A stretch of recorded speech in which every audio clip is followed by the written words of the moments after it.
All right, we're back on. Welcome back. This is Shane and Eric on the Rick team.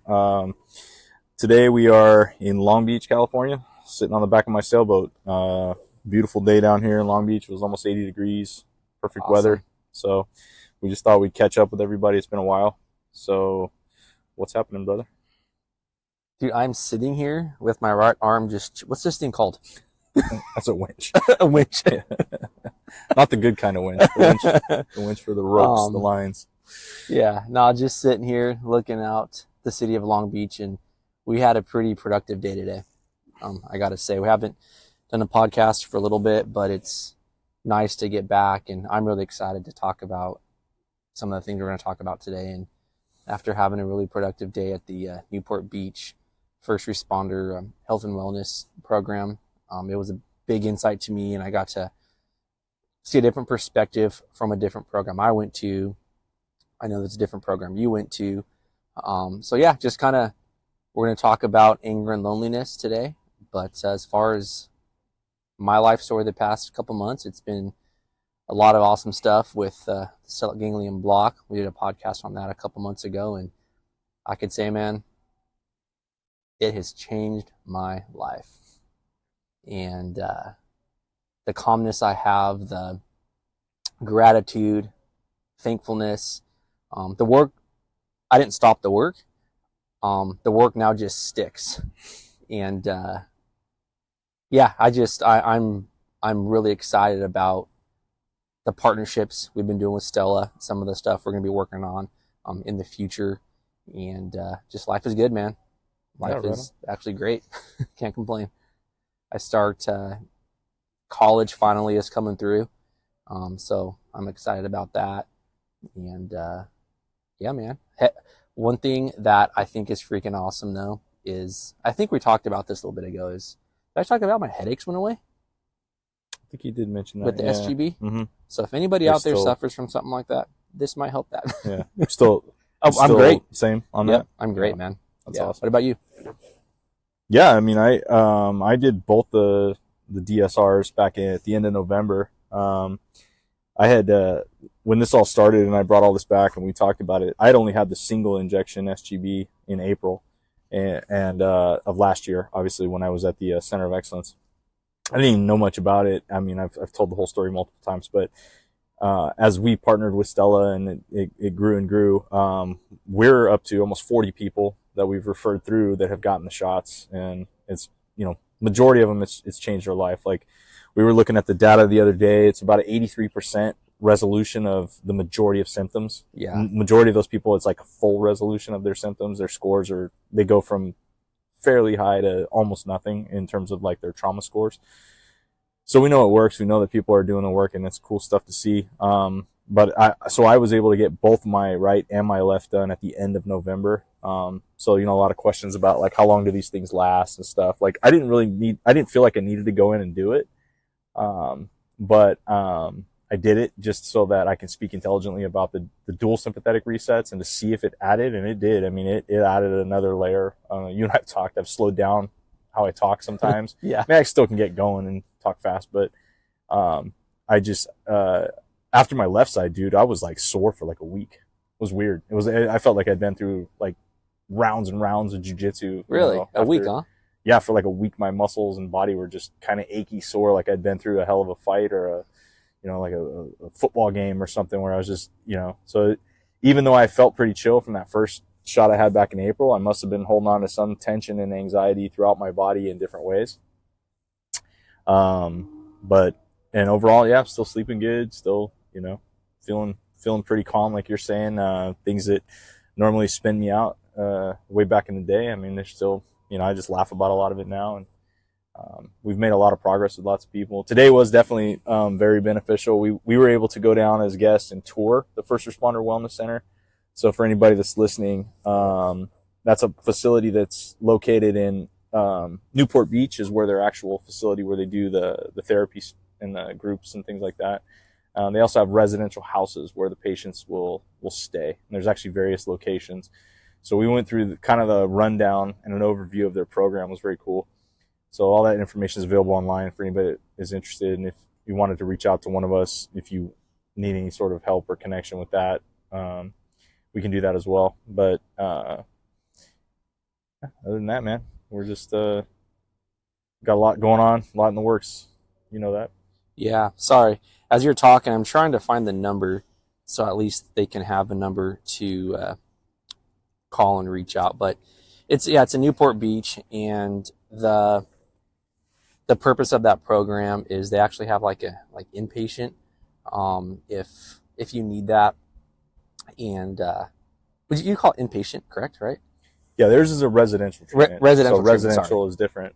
Residential, sorry. And they're going to do an outpatient online and stuff. I mean, they offer it all. You can go online and see what they offer. But what was cool was us going and vetting it today from a perspective of just seeing it and knowing that it's one more resource to direct people towards. Yeah, so, yeah, for sure. But yeah, other than that, man, it's been pretty busy.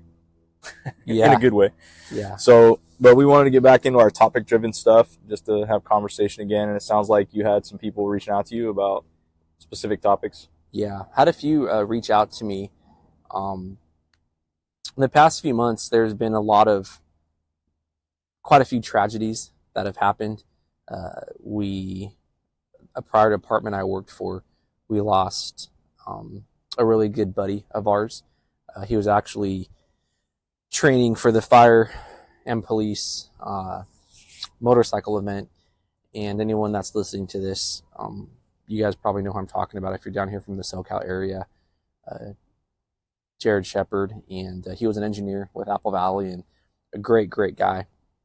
But what that did is he hit a jump wrong, and it was a fluke accident of how he died. He coded on the way to the hospital. A wife and kids, and very unexpected. And so that threw a lot of guys through a lot of different feelings and emotions they know they didn't have at the moment. And so a lot of guys are reaching out to me and, hey, how did you get through this? Or, what are some techniques you have used? I feel this way. I feel that way.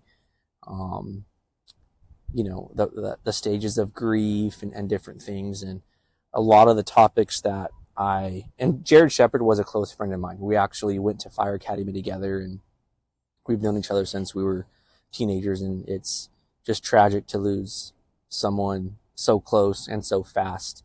But it's life. We move on, and we got to figure out how to process this stuff. And in that process, there's a lot of different paths and journeys you can take to kind of heal yourself and heal with your friends. And so some of the topics that the guys have reached out to me about have been more like anger and loneliness, and they are not sure if they're the only ones that feel that way. And I said, of course, it's normal to feel anger and to feel lonely. And things they've asked, is it the job? Is it the event? That's just the event that happened local. But then I've had some other buddies reach out from other departments that weren't involved with that incident. Just so a lot of these guys are at the 15-year mark, I would say. And they're just like, man, my marriage isn't doing too well. And I'm just, my kids, and I'm just burnt out. And, just trying to play that role and come home and be happy, but then they're not present, and they're just like, I'm burnt out. I want to do a career change, man. How you feeling? A lot of my buddies know I got the medical retirement. Not that I wanted that, but they are like, hey man, good for you, bro. Like, that's pretty cool, right? And I'm like, well, there's a lot of things that come along with that too, along with anger and loneliness, because it's a whole identity shift. But the more I'm talking to these guys, I'm really realizing how it's a topic that, and with the, yeah, sorry, you're going to hear the helicopter going over us. Little ghetto bird. How anger and loneliness are something that was a good topic to hit. And what I'm really happy about, though, man, is they're actually able to recognize their feelings. And I'll ask them questions like, hey, what's some of the things you're struggling with? And they start opening up, and they're just like, yeah, man, I'm just feeling, anger and lonely. When I come home, I'm not feeling any connection with my wife or my kids. And if something is at a place, I just get pissed and I want to, go crazy and fight, stuff we always talk about. And so that's why I talk about the SGB shot so much, because out of all the work that I've done, and even like with the program we went to today, it really does reset a lot of those irritations and your hypervigilance and your anxiety, and that anger and loneliness it will go down so much. And I personally feel like, yes, you got to go to therapy, you do all these, these modalities. But if you're feeling angry or lonely, I mean, hit us up. I will send you the links. But start doing some research on your own and go Google the stellate ganglion block. If I was told this 3 years ago, that would have made me feel less alone. That would have taken some of my anger down, because what the shot does is it doesn't numb that stuff, but it lessens all those emotions. And now, depending on what you're angry about or you're feeling lonely about, you're not trying to escape the feeling, you are facing the feeling head on. Does that make sense? And so I feel like that's a good place to start researching and knowing, hey, if I can't get rid of these feelings on my own, maybe going to therapy or journaling or meditating or whatever, these are different tools you can use. The SGB is another tool I feel like really, really helps you not be so pissed off. Right? What do you think? Yeah. Well, I think if anybody is actually having the wherewithal to recognize that anger is an issue, then you're already at the point where you need to get some help. Yeah. Like, and what that means is you don't necessarily have to go to a facility. You don't have to. I mean, the SGB, we're huge proponents of it. You don't even necessarily have to get that. It's not that we're saying that's for everybody, but like the first thing is identifying it. So what does that look like? Well, the anger part is it irrational? Anger is normal. Like, everybody's going to get mad. That's part of life. We hear it a lot after people get their dual sympathetic resets, their shots. They're like, oh yeah, I think it's wearing, quote unquote, wearing off, right? And it's always funny because we know it wears off in the first 24 hours in terms of like the actual effect of the medication, or the anesthetic. But it's a matter of like, yeah, but life still can suck. It still hits you in the mouth. Things happen. Things are going to piss you off. Like, people are going to cut you off in traffic. People are going to do dumb shit at work. I think about like the fire service, and I think like it's actually like designed to make us insanely angry all the time, if you think about it, because it's like if our 911 system was actually functioning correctly, like, we wouldn't be as busy as we are. You would only respond to true emergencies, which would not happen that often in a day. So you wouldn't be burned out from running 20 calls a day and 18 of them being nonsense, to where your system is just a constant flux of up and down, up and down. You don't even realize it because you're so numbed out. So how many times do you get up after midnight, between midnight and 7, and you go, oh, we got up 9 times. And out of those 9 calls, how many of them were bullshit? Well, probably 8 of them. How many times do people call you at 3 a.m. for the flu, and you want to wring their neck because you're like, dude, you couldn't call us at 10 this morning or noon or like 3 in the afternoon. I mean, at some point you had to wait till 3 a.m. when there's nothing on TV. Now you're bored, so you decided to call 911 to get a ride to the hospital for free. Yeah. We've all been there, and it makes you insanely frustrated with life. Well, that doesn't change. The SGB doesn't fix that.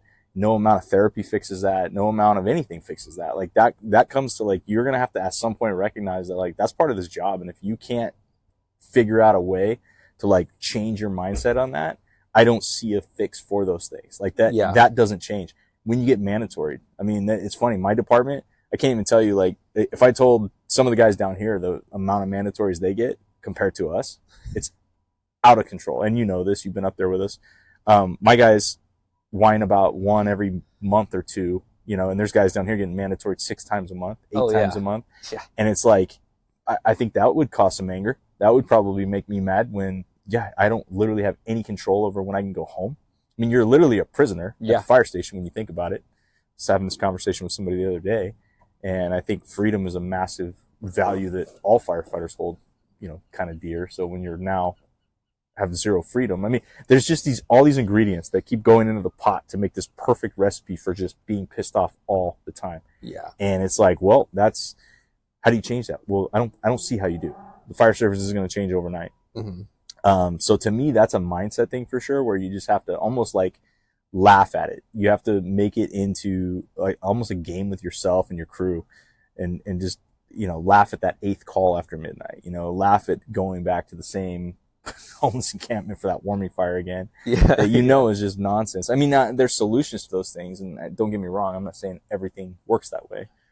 But as far as like, if you're noticing in your anger though that it's irrational, that it's disproportionate to the issue. So your example of like something's out of place at home and they want to go crazy. It's like, yeah, I've been there, and then that is when you want to look at the root cause, and that's the fight or flight.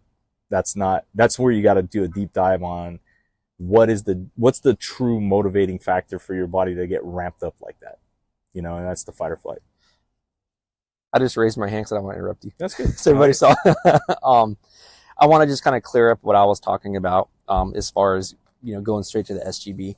I guess my perspective on that initial perspective of what I was talking about was guys that were kind of hurting super deep, maybe not like a service level thing, but, going back to what you're talking about of, you don't have to go to SGB. You don't have to go to a residential living quarters like the Newport Beach First Responder Health and Wellness or IOH program or the Center of Excellence. I just wanted to clear up. I know deep kind of quick on the SGB, but mine was more for like some more massive trauma. So I just want to clear that up. I wasn't trying to. No, but you're right. I mean, I just say you start out like, we start at the lowest, move up. And basically, like, I know guys I've had conversations with who have said just listening to the podcast has made them realize a few things. And so they've made tweaks in their life and that's it. And it's worked for them. And so and that's totally possible. It might just be really, really minor course corrections in the boat that keep you on track. But that's where I think, like I said, if you're identifying that, man, this reaction isn't real proportionate to what's happening. Like, so that person cutting me off, sending me into a blind rage of wanting to rip the steering wheel off to where my wife is afraid of me in the passenger seat. Probably not a good thing, A buddy of mine just got both sides done, his shots. He's done a ton of work, super good dude. He's not an aggressive person by nature. He's actually very intellectual, a good fireman. He's one of our leaders. And, he told me a story that after his shots, he had a road rage thing, but it was the opposite. Like a guy was road raging on him and he just stayed calm. He said, this guy just like, my buddy said he was slowing down. This guy was slowing down. So my buddy sped up. This guy sped up. And it was basically because my buddy cut him off. My buddy was the asshole driving, right? Which we've all been the asshole driving. Like other people were assholes too, man. But yeah, well, yeah. And so, and he goes, yeah, I was trying to basically let the guy go, but he goes, so I just got off the freeway. Well, he drove into like a CHP center, like a station, and the guy still followed him in there.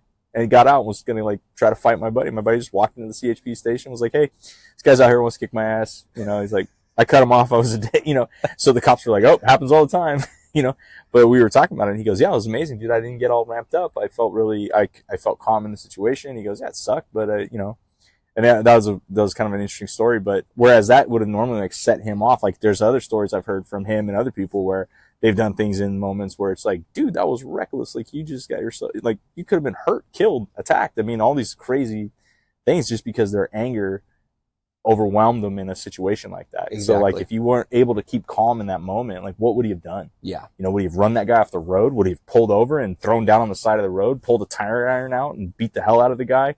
And then now all of a sudden, of course, some looky-loo that's driving by videotapes that, and now my buddy's the bad guy. Yeah. And then the guy that gets his ass beat's gonna, pull the card of like he's the victim, even though he initiated all this stuff. And of course, my buddy who's got the job and the income and, something that this person can sue for. And in today's world where it doesn't even matter what the truth is, it's what the video shows. I mean, there's a lot of stuff you have to think about with these things. There's consequences, especially the more you have to lose. So it seems like a small thing, but if you really like think about that story in and of itself, that's a big deal right there. And it ties into like that, anger and what the SGB will do for you if you're at that point where, you're susceptible to an overreaction or a irrational reaction, I think that's a good point, is the irrational action. I mean, we need anger sometimes. Like it's okay to get, to a certain degree of mad. We get stuff done. It's a good we need a certain degree of stress. If we're just always, you don't want a bad anger, but you want rational decisions with harnessing that anger in the right place. I think that's what our job entails. How many times do we go on to, not Fresno, because you guys don't run that many medical aids, but everybody else out there. That's still the bulk of ours. No. You like you said, if we run those medical aids and something comes out on the MDC of it's this type of call of a kid or just some neglect, we kind of have this gut of like, are you freaking kidding me, man? And we automatically get angry, and we have to calm that down, right? And we have to go into this house or whatever and harness that into a very productive, helping fashion. And that's not always easy. When you're burnt out, when things at home aren't going right, when your nervous system is all whacked out, you are on a lack of sleep, you haven't eaten, you've ran however many calls you have the past few days, you haven't seen your family, you haven't seen your kids, and now your nervous system is like, I'm just pissed right now. And what do? We go onto that call, and a lot of the times, everyone knows we may not treat that patient how they're supposed to get treated because we're burnt out, we are acting out of anger. And that's not always the best thing to do. I know I'm for sure, that's happened to me more than once. And people have got pissed at me. They're like, dude, you can't talk to the patient like that, man. I'm like, oh, frick, my bad. And people have had to bring me back in because you're just burnt the heck out, man. Yeah. You're tired. And anyways, it's not good. So we all suffer from that. And if you don't, hey, man, good for you. But pretty sure we all do. But so how do we harness that? Well, how do you cut it off too? I mean, here's a good example. So I just got my resets back at the end of November, and I last week, I guess it was like the week before last week, something like that. So call it a week and a half ago. I noticed that I was starting to get a little irritable. Wasn't bad, but I could feel it was coming on. I was starting to get short, like somebody asked me a question, like my wife would ask me a question, and I give her like a short answer, and I kind of caught myself, and then I stepped back and I thought about it, and I'm like, okay, why am I feeling this urgency to just like cut her off or to just answer quickly? Like, why am I not able to stop in this moment? And then I'm like, dude, I'm getting back into that pattern of working my ass off again because I worked 72-hour shifts basically 2 months in a row on the weekends. So I work daylights Tuesday through Friday. That's my normal training schedule. I'm 40 hours, and then I come home at night. But basically all of November and December, I worked Saturday, Sunday, Monday, overtime in the stations. So I was all jacked off with my whole freaking sleep schedule, eating. I mean, you go to the station, you eat, and then like you run a bunch of calls, and then Tuesday morning I get off from a station, and then boom, go right to my office. We just started a rookie school in January. So there was a lot going on. We've got this, new SCBA rollout. I mean, there's a bunch of stuff like always. Everybody's got a ton of things on their plate. But I had to recognize, like I said, about a week and a half ago, I was like, you know what, dude, I've been too full throttle. Like most of us tend to do. Mm-hmm. And and it was funny, dude, because I got online and I forced myself to take like the shifts off to block off a week basically. And it's 40 hours of time. It's not a big deal, right? But it was so hard for me to click it in there to take, because I was in my head, I'm like, I'm not doing anything. I'm not going someplace. I should just save this time and I could just work, and I'll just work just my normal shifts is what I was telling myself, right? And then I'm like, dude, I know what's going to happen. I'm going to go to work. I'm going to get pulled in 10 different directions. I'm going to take on more projects. I'm going to end up spending 12-hour days instead of 10. And then the weekend's going to come, and guess what? It's going to be overtime again. And I'm going to say, oh, you know what? I might as well. So I was like, nope. So I forced myself to put it in. And dude, it was weird because I got off. I worked in overtime on Sunday, and then I got off that Monday morning. And that was it, dude. I've been off since. I go back tomorrow. So I've had, I think I had 8 days solid off away from the fire department. Like today, technically I was on duty because the department supported me going through our tour. But it was just interesting. So, and that was because I noticed a little bit of anger, not a lot. It was a very small, like it was impatience. And impatience though leads into becoming really angry. And that's the thing. It's like when guys ask us about the shot and what does it do, it's like, it gives you the moment to react or to respond instead of the immediate reaction of just like overwhelming anger, overwhelming emotion. So like for me, I was able to respond in that moment. Like, you know what? It's on me. I've been working a lot. I need to step back. I need to figure something out. So then, hey, took the wife. We went over to Morro Bay, putzed around, didn't do anything spectacular. Just had a nice little, we have a cool little hotel we like there. I got out wild hair one day. It was raining over there. I said, let's go to a spa and do a spa day. So we did this whole spa day thing. Hell yeah. Way too good, right? Like we hadn't done anything like that in a while. So came home refreshed, felt good. It's like, hey, it was awesome. And I'm going to get right back to work tomorrow and things will be fine. But I have had this like 8-day just sort of like reset, if you will. But it took noticing that little bit. And it would have been real easy to keep on this path where that little bit becomes more and more and more. And in 6 months, maybe I'm back to where I was before. I have no patience. I'm getting angry, and now things are suffering at home. And I'm justifying it all because, hey, I'm making overtime. Mm-hmm. I'm working really hard. Yeah. I'm doing all this positive stuff. Well, why is this a bad thing? And it's like, well, sometimes you don't see that it's a bad thing on you, but it is. How do you feel? First of all, how does your wife feel? Oh, yeah. I mean, she was so happy this last week. I mean, you've seen her today. She hasn't even been here. She's walking around Long Beach, just happy as can be in the sunshine, and she loved it over on the coast. I mean, and it was funny. She said something to me yesterday that was pretty cool.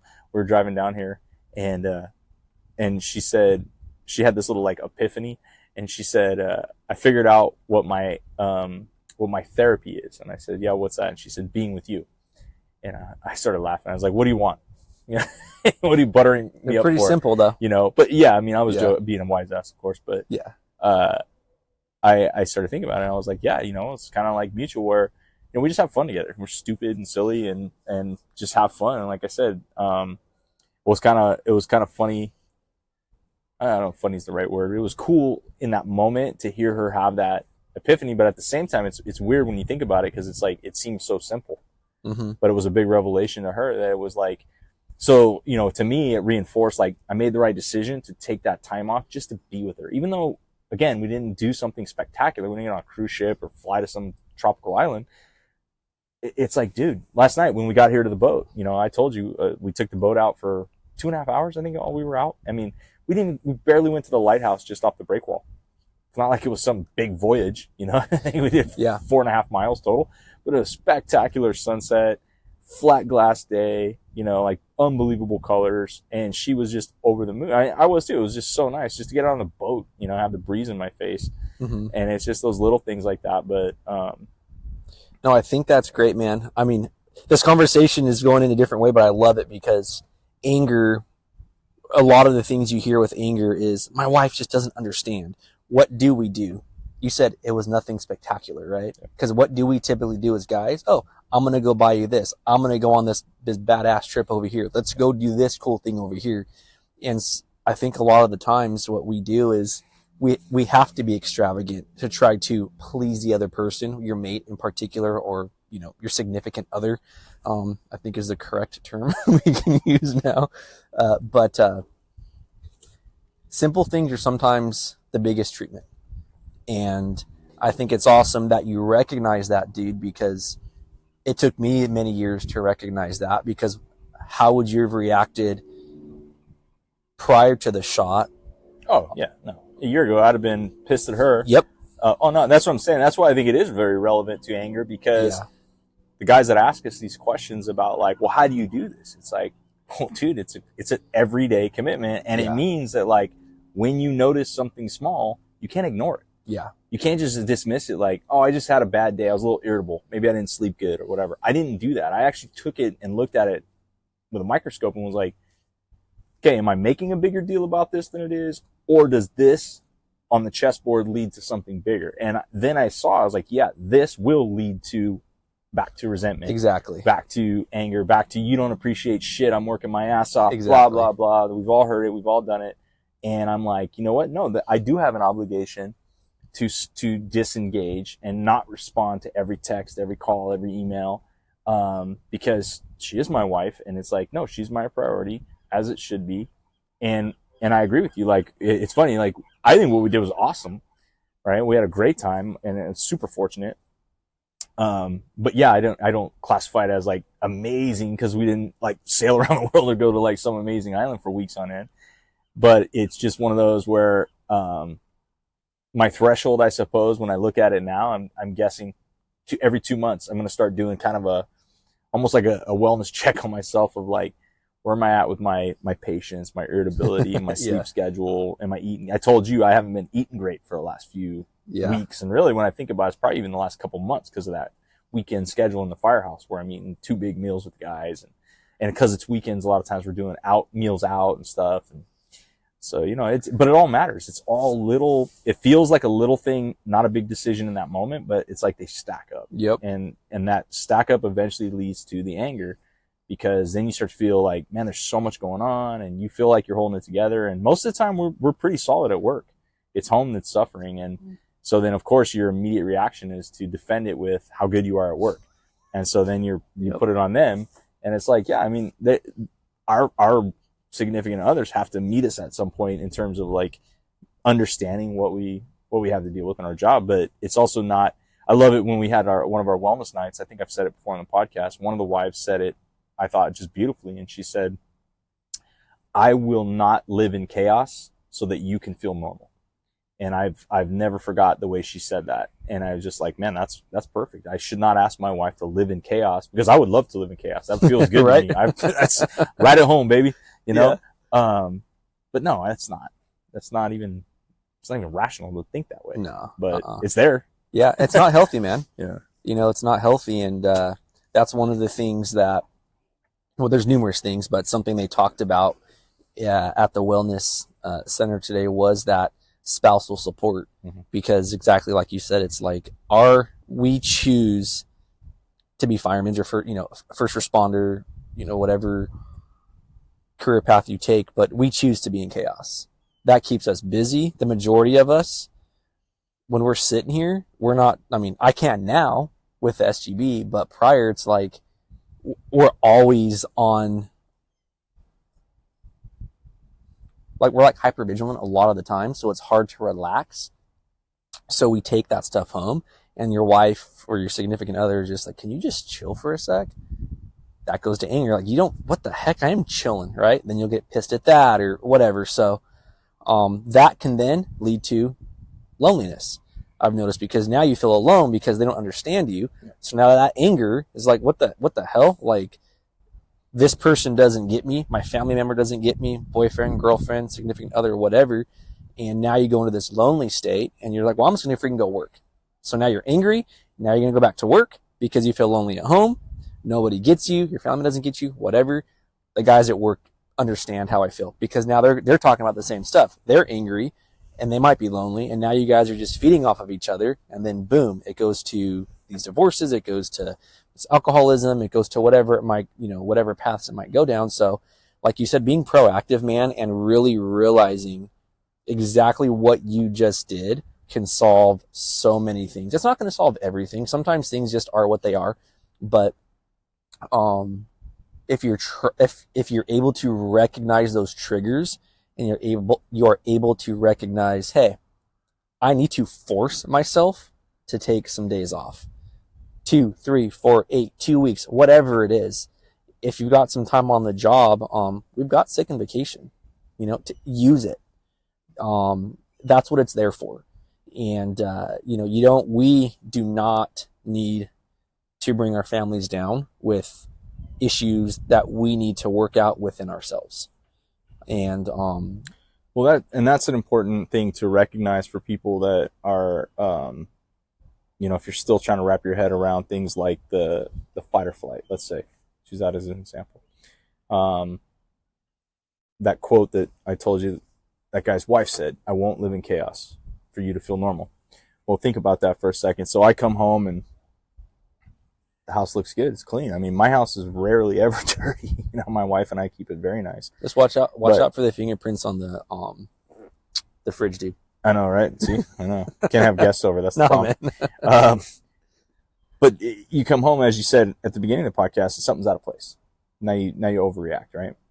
So if you really think about like the mechanisms behind that, what's driving that? Like, why do you get so pissed off? Well, a lot of times if things are going really good, that doesn't feel normal to us when we're stuck in the fight or flight, right? Because we're always on guard. We're always in the hypervigilant state. So sometimes, how about I just pick a fight? Because then I can feel normal. Because if I've got something to fight or someone to fight, then it will be okay. Yeah. So that's the self-sabotage thing that they talk about. They just don't always do a great job defining what self-sabotage is.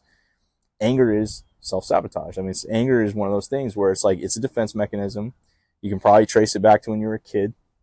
So I just took my 20-year-old niece down to Irvine, beginning of, this month. And, she got her right side DSR SGB shots, and she's back in college up in Oregon, doing great. And, I even recorded a little short podcast with her so she could listen to herself afterwards. Yeah. And see the difference, kind of like you and I've talked about. And, but one of her biggest issues was irrational, out of control, over the top anger. So even if you got kids at home that are displaying those kinds of things, it's like, take a step back and recognize, like, again, the mechanism of what's driving that. And usually it is a fight and flight. It's a mechanism designed to protect you from something. So they've learned somewhere along the way that this overzealous, like over the top anger produces results. So with my niece, it's just this like out of control chaos, screaming, yelling, hyper emotional that she grew up with, that she saw, that she's modeled the behavior after. And in your subconscious brain, it's like, cool, that's the model. That's what you do. Yeah. That's how we do it. Yeah. And to the outside observer, you're like, this person's out of their mind. They're absolutely psychotic. Then when they calm down, they're like as normal as anybody. And you're just like, that's not even the same person, And so, I think a big part of it is having you got to start with the why. Like, why is this happening? Why am I feeling this overwhelming rage? And I had recently a good buddy of mine. He's in a pretty high level position in my department. That was his main thing. He wanted the shot for that. His exact words were the rage. I just want to get rid of this rage. And it's funny because if you know the guy, like he's an intense dude, but he doesn't come off like a rageaholic, quote unquote, But and it took the edge off of him, and that was the thing, was it released that mechanism within us, that physiological and biological mechanism that keeps you in that where you're just ready to go. Yeah. And so you've got to learn what that feels like for you, and you've got to do the studying and sort of a understanding of like, what does that feel like? What does it look like in me? Does it mean that I raise my voice?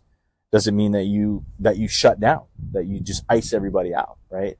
Cause like what was an issue with me and my wife was when we had a fight, fuck it, dude, 4 days, it was icebox. There's no talking, no nothing, sleep in the other rooms. Fuck, I might as well just work for the next 4 days cause there's not going to be any conversation here. And even if we try, forget it, cause it's World War IX. And so, a lot of that's resolved now because with the SGB, we don't have that same like need to get to an 11 right now. Yeah. But it was like both of us learned behaviors over years and years and years, even learned behaviors within our own relationship that we, patterns we developed from the beginning of meeting each other until, 4 years later, we were still doing the same things. And it's just, we've only broken those patterns in this last year. And she's gotten it also as well. Yeah. Yep. So that's some other things, some other topics that guys have hit me up about too. They're actually getting, they've calmed down quite a bit, but now they're noticing, well, I think my wife should get it too. Yep. Oh, they're so stubborn. They're not going to get it. I can tell I can tell my wife to drink a cup of water. And if she's dehydrated, she can even drink the cup of water. Yep. Right. Can you guys hear that plane too? Yeah. But, that's what it's like doing a podcast on a sailboat. But, as far as the family members too, like it's not just for us as first responders. Like you said, your niece, that's 20, right? It's, get it if maybe numerous family members need it too. It's just trying to open conversation of what anger can look like, and tools to help overcome that if you cannot do it on your own. And the SGB shot is just meant to kind of help that. But well, let's take examples. Like I've had conversations with guys they've gotten the SGB shots, right? And the anger doesn't go away. And it's like, okay, I understand you're still upset, but I'm like, have you really like paid attention to how it feels? Is it different now? And that's where a lot of people they can't make that connection. Yeah. Because that was so normal for so long that like they thought they were calm. I thought I was calm before I got my first shot. I was like, yeah, dude, I'm like super chill. I'm the boat guy. I don't do, I'm always in my flip flops. I'm Mr. Relaxed. And it was like, I had no idea just the intensity radiating off of me. When you're sitting in a room, just the energy you can feel of somebody else. Yeah, for sure, man. I'm just like, dude, that's you, not me, pal. Like I'm just sitting here, and I've talked about that before when people ask me questions like, dude, are you okay? I was like, yeah, I'm just sitting here. What do you mean? Like now I'm annoyed because you asked me. Yeah.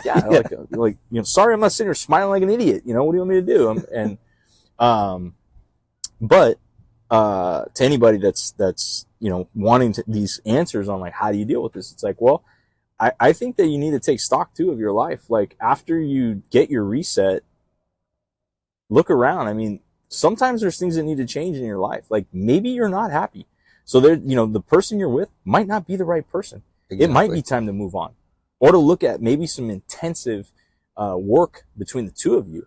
And if that person's not willing to look in the mirror and realize that maybe they need to do some work too, hey, at some point you have to recognize that like you're only responsible for yourself. And I mean, my wife and I had the same conversation where I told her, I was like, I've apologized enough for the stuff that I've done, and I have done more than anybody ever asked me to do to try to make up for my mistakes. And I'm not going to quit. I'm still going to keep doing those things, but I'm like, I'm done, apologizing and feeling bad about it. I'm like, I've done, over and above. And I'm like, so other people, hint, hint, need to take responsibility for their part in this too, because it ain't just me. Exactly. And, we had that conversation, and it's not always easy or clean, but, and in my mind, I'm like, hey, at some point, it might be one of those where it's like, hey, I did everything I could, and it just didn't work out. And it's like, and maybe that person, maybe you get divorced, maybe you don't, maybe you separate for a while. I don't know. I don't know what it looks like. It's obviously like it can feel like such a massive end of the world thing because you have so much wrapped up in these types of relationships. But if you are doing all this work, if you're recognizing that your mental health is not getting better, if your partner's not a part of that process and trying to help you, like it's time to look in the mirror and realize like you can get all the shots in your neck you want. That ain't gonna fix shit, dude. Exactly. And if you're feeling like every time you have a bad day, you need to go back and get it, or you need to go do something else, like I got news for you. You're not doing the right amount of work. Exactly. Period. And so like, it's time to take stock of that. So some of the questions I've heard from guys about that kind of stuff when we're talking about anger, it's like, dude, maybe you're mad at yourself because you're not doing the right thing. Have you ever thought about that? Have you ever looked in the mirror and been like, I'm still doing the same stupid shit I was doing before. I wanted to go get this shot because these knuckleheads said it would help me. And yeah, it helped me a little bit, but it didn't completely fix my life. But I still do all the same things I was doing prior to that. I still drink. I still go out. I still stay up late. I eat like shit. I do this. I do that. I work myself to death. I mean, all those things, right? Like, does it mean that you have to do a complete 180 and change your life completely? Like, absolutely not. You can do little changes that will like drastically improve your life. Yeah. Literally. And that's what, if you listen to any of this stuff, if you're in any of the Huberman stuff or any of this stuff, I mean, all the little quotes they tell you, right? Like, make a 1% improvement every day. And, in 3 months, it's 90%. And it's like, yeah, okay, great, whatever. It's like, yeah, little changes add up to big stuff, right? Yeah. But first and foremost, it's like taking stock of the day to day and the choices that you make. And you're the one that allows your mindset to drift into the negative, to drift into like why somebody else isn't doing what they need to be doing. Like, oh, they should go get the shot. They should be doing this. Mm-hmm. It's not that I disagree with you. A lot of these people in our lives should. My niece absolutely needed to do it, but she had to get there on her own. Yeah, she reached out to me, and which I was like, why is she texting me? She wants to come see us. I'm like, I've barely talked to her in a while, and she's as close as I have to a kid. And I realized, I'm like, okay, there's something going on. There's going to be an ask here somewhere, and she shows up at the house and, we hang out. I buy him dinner, and she then starts in on this, hey, so this shot out. And I'm like, hey, here's how it works. Here's the deal. I think it would help you, but I'm like, it's not just the shot. Like, you need to take stock. You need to start being responsible as an adult. Like, you're 20 years old. You're a little asshole. You need to fix some things, and I go, the cool thing is it gives you a reset.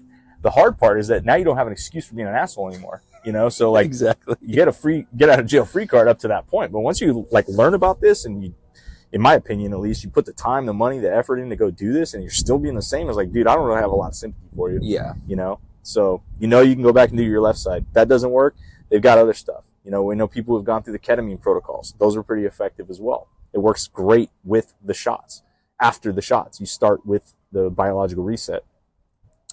But that doesn't mean just those two things and everything's gravy. Like, you still have to do the right stuff, man.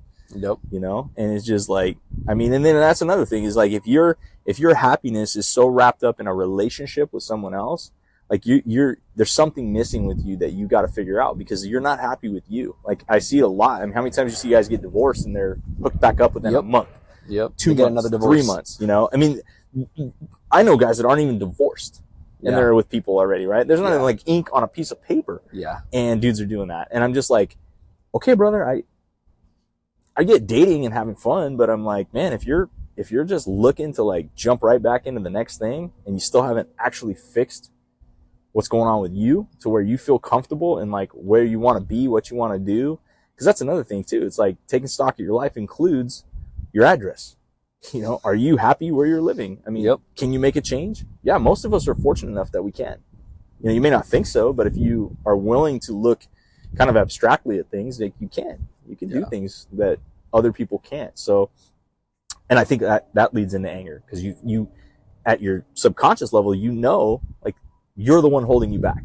Mm-hmm. If you have a want, a desire, a wish, usually you can do it, but you trick yourself into believing that you can't for whatever reason it is that you think is holding you back. Mm-hmm. So to me, it's a educational thing that it's continuing education, constant. I mean, like I said, I just gave an example of I did it to myself a week and a half ago. I by no means have it all figured out. It was a cool experience for me to take stock in that moment and really look at it like, this is not that big a deal. And then here it is a week and a half later and say like, no, it was actually a pretty big deal. And I'm glad I made that decision then, because it slowed that train that was starting to pick speed back up. Yeah. It slowed it back down to a manageable speed, and so. Well, I can even see it in your wife, man. I can see it in you. Talking on the phone, I can tell when you're balls deep into, just life, right? Things are happening. You're super busy. You've got, 1,000 things going on, different directions, and stuff like that. And, I really feel like, and even seeing Mari, like she's just super happy. She's like, oh, this is great. It's good to see you. And you can just feel the energy. You can feel the just being relaxed and taking that time for yourself. And that is super, super, super hard to force yourself to take time for yourself. Specifically us as first responders, because we are used to helping others. We fix, we help, we fix, we help. We got results now. Fix, help, results. Taking time for yourself, it's like, okay, well, what am I doing? How am I being productive? Who am I helping? Where am I making a difference? It's like when you're making a difference right here at home. You're making a difference in yourself. You're making a difference in your, your mental health, your spiritual health, your physical health, whatever it is, to go back and to be a better first responder, be a better leader, be a better husband, be a better father, be a better brother. And when you take that time for yourself, it just makes everything so much better. It's easy to stay busy. It's hard to slow down. That's what I found. I don't know if you feel the same or not. I feel like a lot of us, it's easy to always do things. It's easy to stay busy. It's easy to say, I can go do A, B, C, and D. And you can keep those 7 days busy as heck and say, man, I'm so busy. I'm stressed. And these people freaking are lazy over there. And then another thing to get angry about, another thing to get pissed about, another thing to say, you're doing more than somebody else, whatever it might be. But the purpose, and I think it's awesome. It's a great example as far as you, man, of saying, you know what?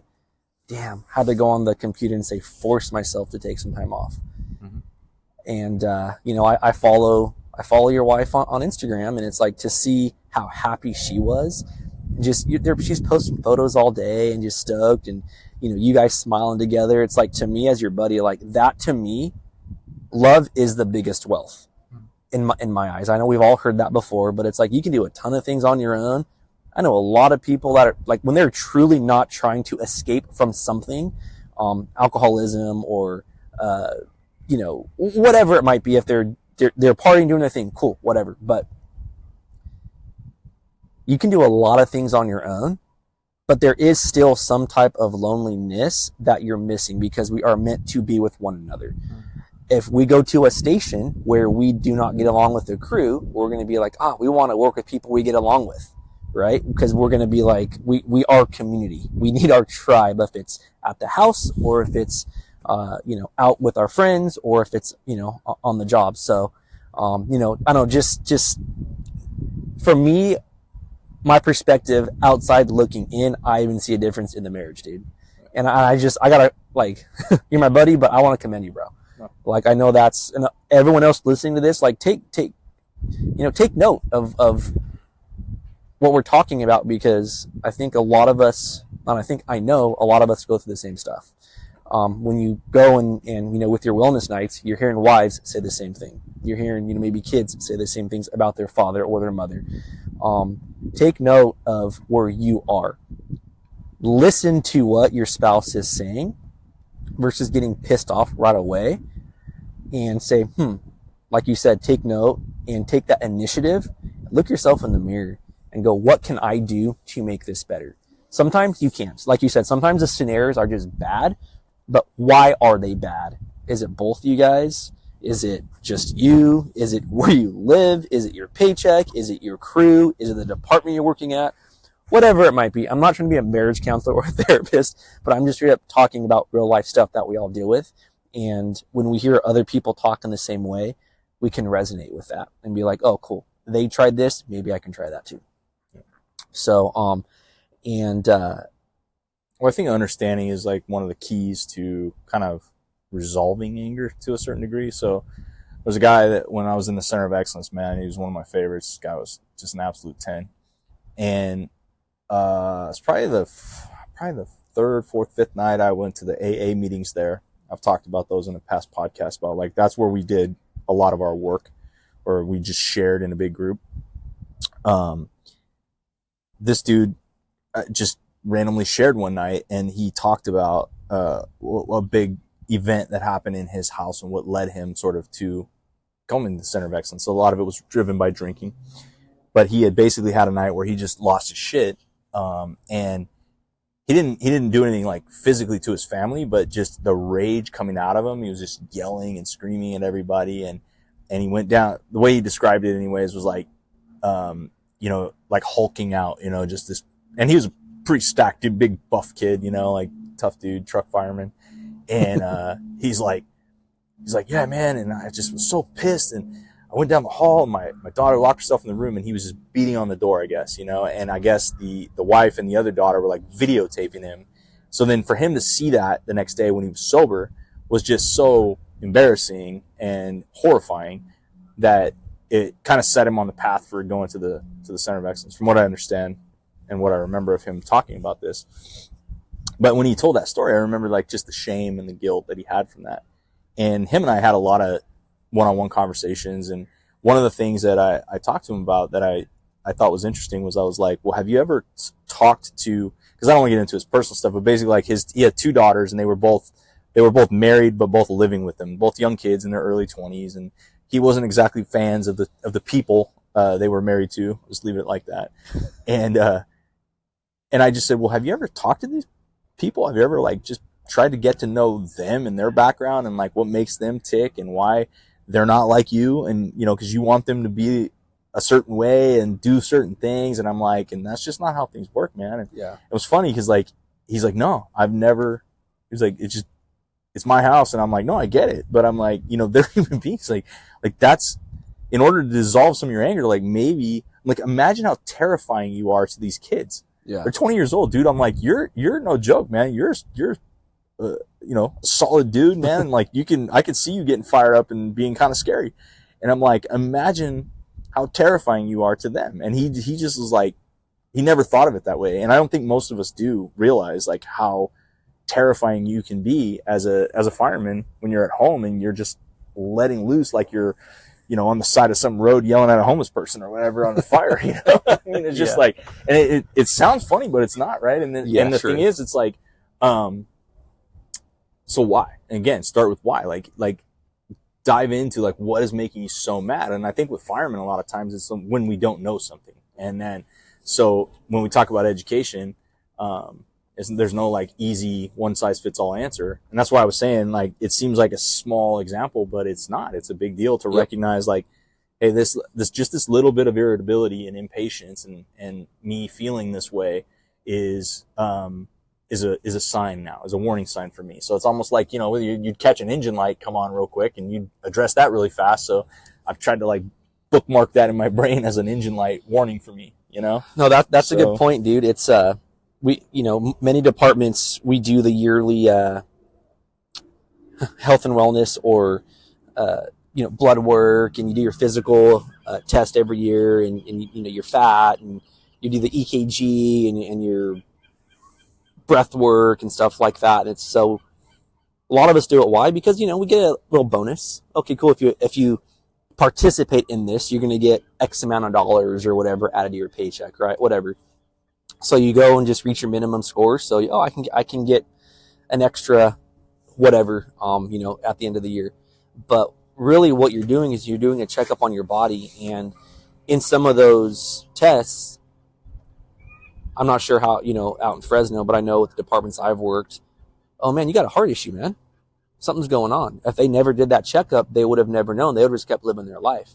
So it is our job, because the mental side, the brain, unless you're going in to get a SPECT scan or something like that, you're not going to fully see what's happening inside this brain, but you're going to feel it. So it's up to us to recognize the signs. It's up to us, just like you did, I have to take some time off. If we go to the doctor to get our blood pressure, we can kind of tell, oh, you know, maybe somebody has some, you know, palpitations, or you run super fast. You can feel your heart beating fast after a really good exercise.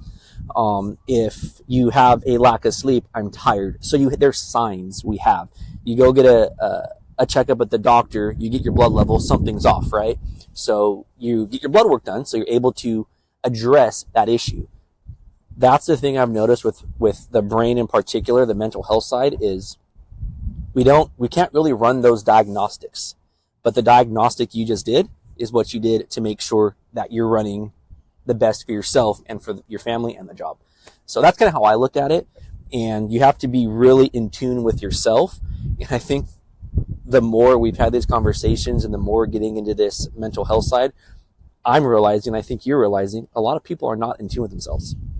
Oh yeah, no, I think that's the majority of it, because like you said, all these conversations we've had with people where it's like, oh, the shot's wearing off or this, and it's like, yeah, just that statement tells me you don't know shit about what you're talking about. Yeah, it means that you just haven't, you know, you didn't even know how it works. It's like, I mean, some people then defend that and say, oh, I get it, and I'm just saying that I'm starting to get more of this and more of that, and it's like, well, what are you doing? And I bet if you take real stock, it's like you're doing the same thing you were doing before. It's like, well, you already saw where that led. Exactly. Right. So it's like me, I was telling you earlier, I've been thinking, about as far as like my drinking, I don't know if I'm ever going to drink again. You know, I was at a point where I'm like, yeah, I'm not going to put a timestamp on it. I'm not going to throw down a definitive statement that I'm never going to drink again, just because I don't know if that's true. But I'm leaning more towards that as the days go by. It's just because I feel good, man. I don't want it. I don't crave it. I don't need it. I don't, you know, and even though it's like, oh, let's go to dinner and have a glass of wine. It's like, in theory, that sounds good. But again, why can't I just go to dinner and have a glass of water and hang out with you? You know, I mean, the problem is that if I need a glass of wine to go to dinner with you, like maybe I don't want to fucking hang out with you.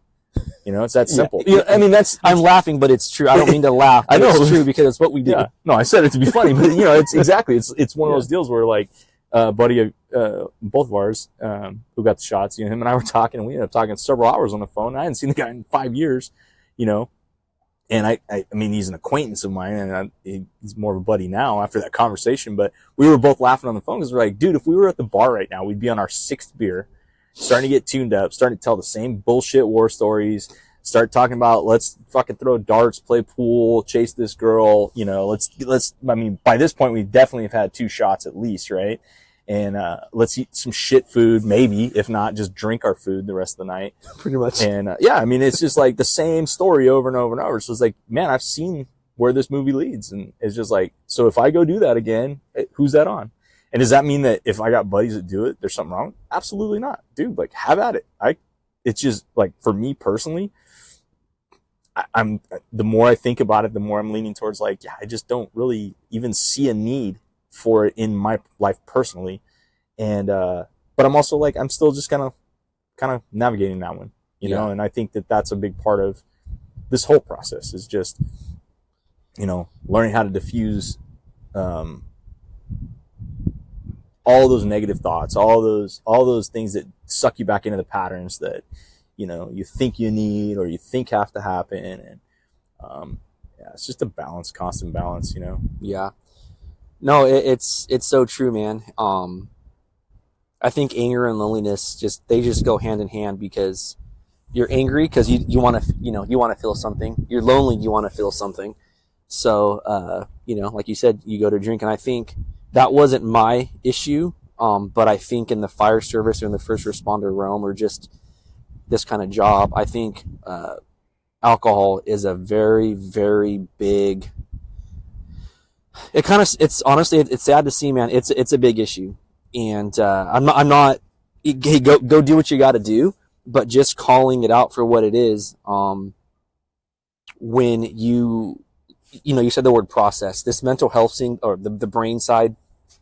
I say mental health, but I really like to say brain work, because that's really what you're working on, is your brain.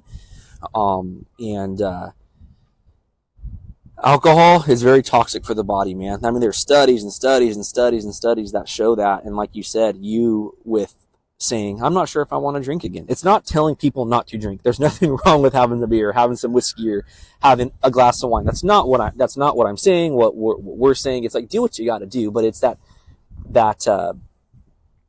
when it's exaggerated, it's you have to have that to cope. You're camping with the boys, and it's like, oh, there's a 24 pack. Let's pop another one. Hey, let's go have this. And you're having to drink to get through your day, or to relax at night, to get back to work the next day, or through the marriage, or to deal with your kids. There's an issue there. That's what we're talking about. If you want to drink, go and drink. Do what you got to do. But it's a personal thing, and that's what I'm getting at, right? Exactly. I'm sharing me. Yeah, I don't give a fuck what you want to do. Do whatever you want. Yeah, you know, exactly. I'm just saying. Yeah. So I'm not preaching. It's like, dude, Yeah. believe me, I'm the last guy that's gonna preach about that shit. I partied my ass off. Yeah, and I had fun doing it. So it's not that I'm advocating it's some bad thing. I'm just saying that, like, that's a personal explanation. If you're asking the questions to us of like, how do you do this, and how do you, exactly. You know, it's just like, hey, here's how I'm doing this right now, and I'm still navigating a lot of it. You know, and the anger part, I haven't had anywhere near the anger I experienced before. Yeah. Since April of this last year when I got that shot. Yeah. You know, but I've been angry. Yeah. Plenty of times this last year where stupid shit makes me mad. Important stuff makes me mad. I mean, you know, things that legitimately should make me mad do. I mean, there's a lot of dumb stuff that happens. I work with dumbasses at times. There's, you know, we go on stupid calls. Dumb shit happens at home. You know, there's always something going on, but it's just a matter of like, we build it up in our heads to be more of a boogeyman than it really is. And sometimes it's just really easy to just deal with stuff and move on, and just before it becomes this giant problem that's harder to move. So, yeah.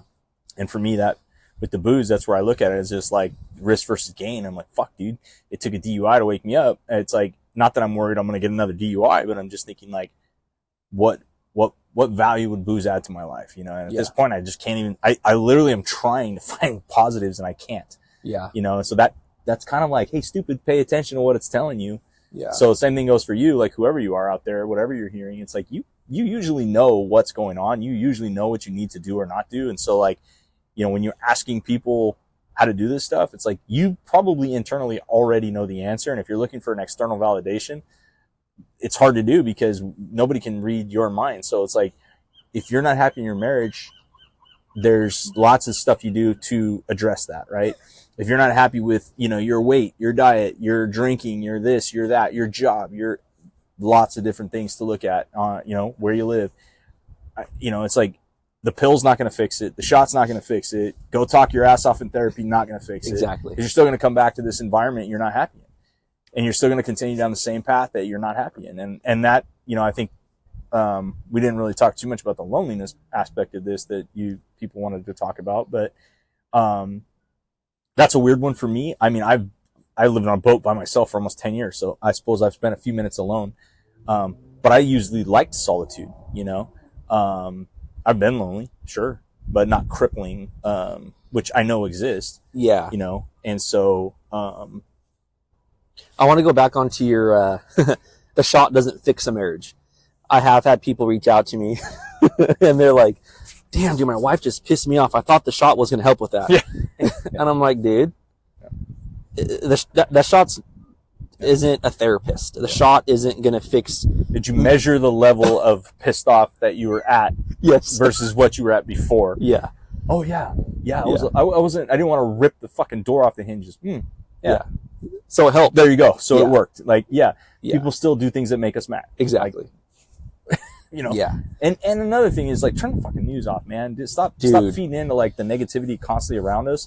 If you're a person, like, I would argue that if you look at your own, like, social media feeds and your news feeds and the stuff you look at, that'll tell you everything you need to know. So if you're bombarded with all this negative news, it means that you're tending to trend towards those things. So stop looking at stuff that's just frustrating you and angering you or reinforcing to you that the world's falling apart, you know? And it's just like, because that's what you're going to believe. Yeah. You know? Yeah. And it's just, I don't know what to tell you, man. Like, that's you. Like, Yeah. own it. Take some ownership in it and realize that it's not your therapist's fault. It's not your wife's fault. It's not, it's not your coworker's fault. It's not alcohol's fault. Yep. It's you. Like, Yeah. you're the one that's ultimately responsible for your decisions. Are you watching stuff daily on YouTube that benefits your mind on, like bolstering your understanding of your thought process, or your understanding of your sympathetic nervous system, of, just silly things? Or you watch TED Talks. I mean, you pick it. There's a ton of stuff. I'm constantly watching random stuff that makes no sense. I mean, and there's stuff that I'm like, okay, I got a little nugget out of that. And there's other stuff that I'm just like, I sit in for hours afterwards. I'm like, wow, that was really profound, Yeah.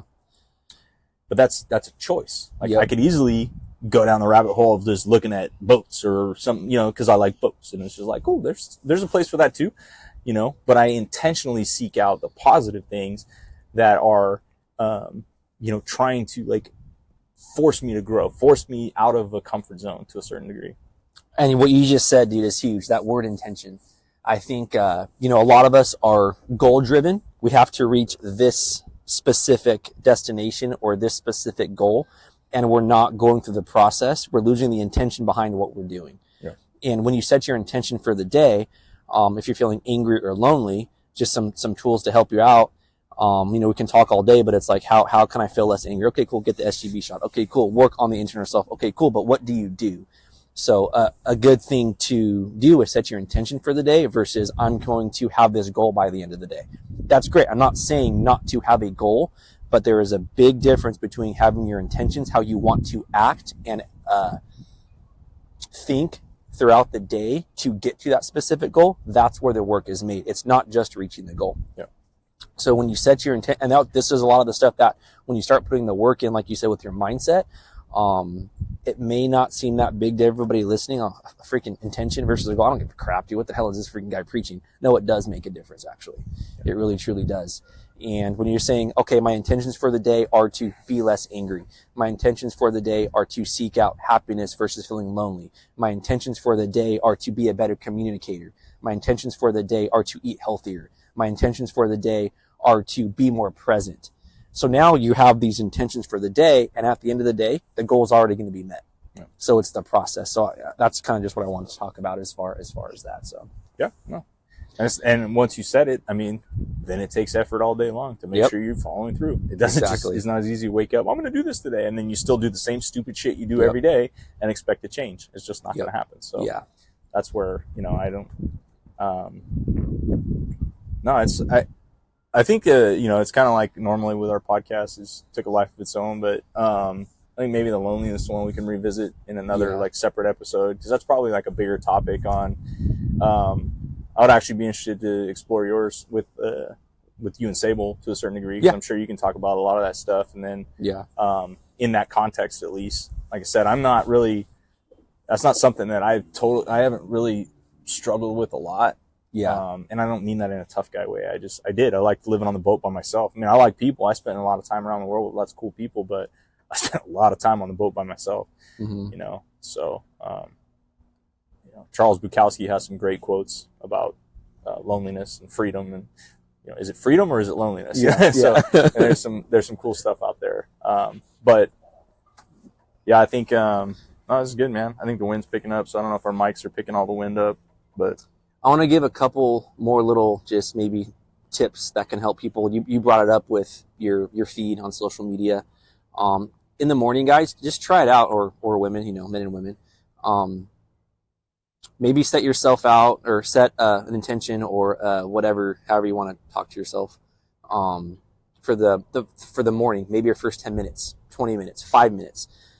We all have a routine. Our brain is going to be hardwired to whatever routine we give it. It may not be a bad routine. You might get up, drink a cup of water, then go brush your teeth, then go to the bathroom, take a shower, have a cup of coffee, talk to the wife, head out to work, breakfast, whatever. That's not bad. Some might have maybe toxic morning routines like you were talking about. The first thing a lot of us do, we get up, hey, we're going to go check our email right away. We're going to go look at the news feed right away. We're going to check Instagram because you want to feel a part of something right away. Facebook, whatever your TikTok is, whatever it might be. Now you have this feed of just stuff, pulling you in a ton of different directions. And now your day's going to go that way. And you might see something that pisses you off. So now you're going to start your first 5 minutes. You wake up, I'm going to click that phone on, and you're already angry. Wife does something to piss you off, something in the bathroom, kids do something to piss you off, and now you're already in that anger mode, and now you're behind the 8 ball versus being ahead of it. So it's like, give yourself a good, solid morning routine. It doesn't have to be this 2, 3, 4, 5 hour thing you have to do. There are so many things out there where you're like, man, this is like a 20-step morning routine. I don't have any time for that. The purpose is to control your thoughts, control your mindset. If the first thing you do is get off the bed a certain way, try getting off the bed a different way. If you're brushing your teeth typically with your right hand, try brushing your teeth with your left hand. If you eat dinner with your right hand, or eat whatever with your right hand, do something with your left hand.